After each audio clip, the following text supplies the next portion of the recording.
राजधानी जयपुर में 47 दिन के एक बच्चे की हत्या का मामला सामने आया है और ये निर्मम हत्या किसी और ने नहीं बल्कि उस बच्चे की मां ने की थी। दरअसल अंजुम नाम की महिला का ये तीसरा बच्चा था और उसने अपने कबूलनामे में पुलिस को ये बताया है कि बच्चा जब बार बार रोता था, उसकी नींद पूरी नहीं होती थी, उसको परेशानी होती थी और इसलिए तकरीबन 5 से 7 दिन से लगातार वो ये प्रयास कर रही थी कि किसी भी तरीके से बच्चे की हत्या कर दी जाए। उसके पास एक सर्जिकल ब्लेड था और एक दिन यानी कि 2 मार्च के दिन उस बच्चे को उसने गला रेत कर उसकी हत्या कर दी। उसने 2 बार अपने बच्चे पर वार किए। एक बार गले का जो कंठ होता है यहाँ पे आके ब्लेड रुका, लेकिन इस महिला ने बड़ी निर्ममता से अपने 47 दिन के बच्चे की सिर्फ हत्या इसलिए कर दी क्योंकि ये हत्यारी माँ सो नहीं पाती थी। चैन से रात को उसकी नींदें पूरी नहीं हो रही थी, इसलिए उसने अपने ही बच्चे को मौत के घाट उतार दिया। बहरहाल 9 दिन तक बच्चे का अस्पताल में इलाज चला, बच्चा आईसीयू में रहा, लेकिन आखिरकार उसकी सांसें टूट गई। जयपुर की रामगंज थाना पुलिस ने हत्यारी मां को गिरफ्तार कर लिया है और कोर्ट में पेश करने के बाद उसको जेल भेज दिया जाएगा।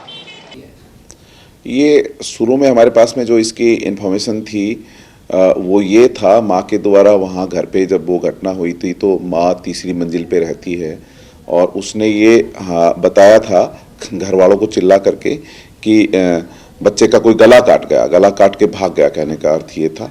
बच्चा जेके लॉन में एडमिट हो गया था, आईसीयू में रहा। उस दौरान हमने घर पे जा कर के हमारे सारे अधिकारी, हमारे डीसीपी साहब, हमारी राशि डोगरा जी, हमारे additional DCP Ranu Sharma ji, ACP साहब, हम सभी मौके पे गए। जाके देखा वहाँ पे तीसरी मंजिल पे जो इसका कमरा जहाँ पे घटना हुई वहाँ बिल्कुल एक ही वो कमरा है, उसके सामने एक बड़ा कमरा है, उससे पहले 3 सीढ़ियाँ चढ़नी पड़ती है। घर में 40-50 लोग रहते हैं। नीचे भी एक महिला फ़ोन पे उस टाइम में जब घटना बता रही थी, इनके ही परिवार की महिला वहाँ बात कर रही थी फ़ोन पे। एक दूसरे परिवार की महिला वहाँ बर्तन धो रही थी। इनका देवर भी नीचे कमरे में था। तो ऐसा हमको वहाँ से जब सबसे हमने पूछताछ की तो लगा कि ऊपर कोई ना तो जा सकता है ना कोई आ सकता है वहाँ से। और सभी चीज़ों पे फिर हमको गहराई से फिर हमने पूछताछ की। जब वहाँ पे किसी का भी आना जाना इस तरह का नहीं लगा। 9 दिन बाद में बच्चे की 11 मार्च को दौरान इलाज डेथ हो गई। तो तब तक महिला वहाँ पे उसकी देख रेख में भी हॉस्पिटल में जेके लॉन में थी। उसके बाद में हमने अपने आसपास से मुखबिर, सोर्सेज, घर वालों से सबसे बात करके फिर हमने इसको पूछताछ के लिए बुलाया। अधिकारियों ने भी पूछताछ की और पूछताछ में इसने कबूल किया कि मैं इस तीसरे बच्चे होने के बाद में बहुत ही परेशान रहती थी और मैं जहाँ रहती थी वहाँ पे बाथरूम नहीं था। मैं टॉयलेट भी वहाँ पन्नी वन्नी में करती थी और दिन में सब घर वाले चले जाते थे। बच्चा रोता था, मैं बहुत परेशान होती थी, ना खुद पे ध्यान दे पा रही थी ना बच्चे पे ध्यान दे पा रही। और मेरी स्थिति, ब्लड प्रेशर था, मेरी स्थिति ऐसी हो गई कि मैं पिछले जब मारा था उससे 4-5 दिन पहले से ही मैं सोच रही थी कि इसको कैसे मारूं।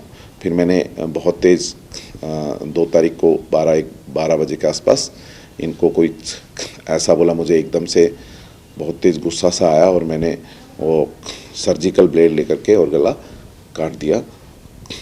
और फिर मैंने 5-10 मिनट बाद में घर वालों को चिल्ला के कहा कि इसका कोई गला काट के भाग गया। लगभग कितने दिन से ऐसा प्लान कर रही थी और ब्लेड कहाँ से लेके आई, कैसे होता? ये ब्लेड जो इनका कहना है कि इसके जो फादर है वो आरएमपी डॉक्टर हैं, तो इनके घर में वो मेडिकल की चीज़ें रहती हैं। तो जैसा इसने बताया है, उसने ये कहा कि मैं उस ब्लेड से इस तरीके से जो दांतों के बीच में कुछ हो जाता है उसको साफ किया करती थी। लगभग कितने दिन से इसके दिमाग में था कि मैं अपने बच्चे को... जब घटना की उसके 5-7 दिन से इसके दिमाग में था कि मैं इस तरीके से मारता। आमतौर पर ऐसी घटना होती है वैसा तो कभी भी ऐसा शक नहीं आता है कि बच्चे की हत्या उसकी माँ ने की हो। ऐसा कौन सा क्लू मिला जिससे आपको ये लगा कि ये जो हत्या इसकी माँ ने की है? ये बिल्कुल जहाँ घटना स्थल है उसको हमने बार बार देखा और घटना स्थल पे किसी दूसरे आदमी का जाना आना कतई सामने नहीं आया। बिल्कुल भी जिस घर में 40-50 आदमी रह रहे हैं वहाँ आदमी का किसी का इस तरीके से वहाँ पहुँचना करना कहीं से भी प्रूव नहीं हो रहा था।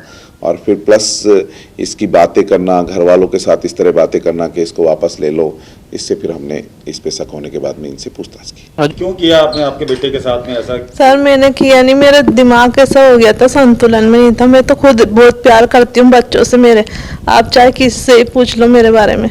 मेरा बीपी रहता है मेरे। क्यों परेशान थी बच्चे? सर मैं परेशान नहीं थी, मेरे दिमाग ऐसा संतुलन में नहीं था, इसलिए मेरे से ये हो गया। और मुझे खुद अफसोस है इस बात का कि मेरा हाथ से मुझे यकीन नहीं हो रहा। सर मुझे मेरा बच्चा चाहिए मुझे। आप कह रहे हैं आपको यकीन नहीं हो रहा, लेकिन आपने प्लानिंग पहले से की, आप ब्लेड लेके आए? नहीं सर, प्लेट वही रखी थी, मैं लेके नहीं आई थी सर। आपने उसको मारा, ब्लेड अटका, और उसके बाद में वो ब्लेड अटक गया? वो अटक गया, जब मैंने हटाया ना तो वो जरा सा यूं लग गया, इसलिए मेरे दिमाग में मेरा बिल्कुल संतुलन नहीं था। अभी भी ऐसा ही दिमाग हो रहा है मेरा। मारने का प्लान आपको था? खूबसूरत बच्चा था, आप खूब सर, मैंने खुद रिस्क लेके बच्चा पैदा कराई है। मेरे ऑपरेशन से हुआ ये बच्चा, और 2 बच्चे मेरे नॉर्मल हुए सर। मैं कैसे अपने बच्चों ऐसे, अब मुझे बहुत अफसोस हो रहा है, यकीन नहीं हो रहा कि मेरा हाथ से हो गया सर। ये घटना जो हुई, आपका पूरा परिवार भी अब आपसे नफरत परिवार ने बिल्कुल नहीं कर रहे सर, मेरा परिवार मेरे साथ है। वो जानते हैं कि मैं बच्चों को कितना प्यार करती हूँ। नहीं तो बच्चा तो रहा नहीं ना अब आपका? सर वो तो मैं जानती नहीं, मेरे दिल में आग लग रही है, उस बच्चे को मुझे चाहिए सर। मेरे क्या ऐसी क्या नींद नहीं आती थी या क्या दिक्कत होती थी? नहीं, मेरे दिमाग बहुत, मेरा बीपी रहता, मेरा दिमाग बहुत संतुलन में नहीं था। ऐसा क्या हुआ उस दिन कि अचानक आपने ये एकदम हत्या करने की सोची? नहीं सर, मैं सोच भी नहीं सकती ऐसे। नहीं, परेशानी क्या मतलब कि उस बच्चे से क्या परेशानी हो रही थी, या अचानक से कुछ ऐसा हुआ कि हाँ सर, बस ऐसा मेरा दिमाग जाने क्या हुआ, एकदम मेरे से वो पत्ती चल गई। सर मैं अपने बच्चे के साथ ऐसा कर ही नहीं सकती, चाहे आप कहीं भी पूछ लो। मैं किया तो आप नहीं है ना, लेकिन ब्लेड आप मेरा हाथ से हो गया सर, मेरा हाथ से। लेकिन उस दिन हुआ आपकी एक छोटी सी गलती थी, लेकिन बच्चे की जान चली गई। लेकिन मुझे खुद अफसोस है सर, मैं क्या करूं मैं। नहीं, लेकिन उस दिन अचानक से ऐसा क्या हुआ कि ऐसी स्थिति पैदा हो गई जो बच्चे को मारना? ऐसा कुछ भी नहीं, बस मेरा दिमाग गर्म हो गया, वो संतुलन में नहीं था, वो बीपी। बच्चा रो रहा था, चिल्ला रहा था, चुप नहीं हो रहा था?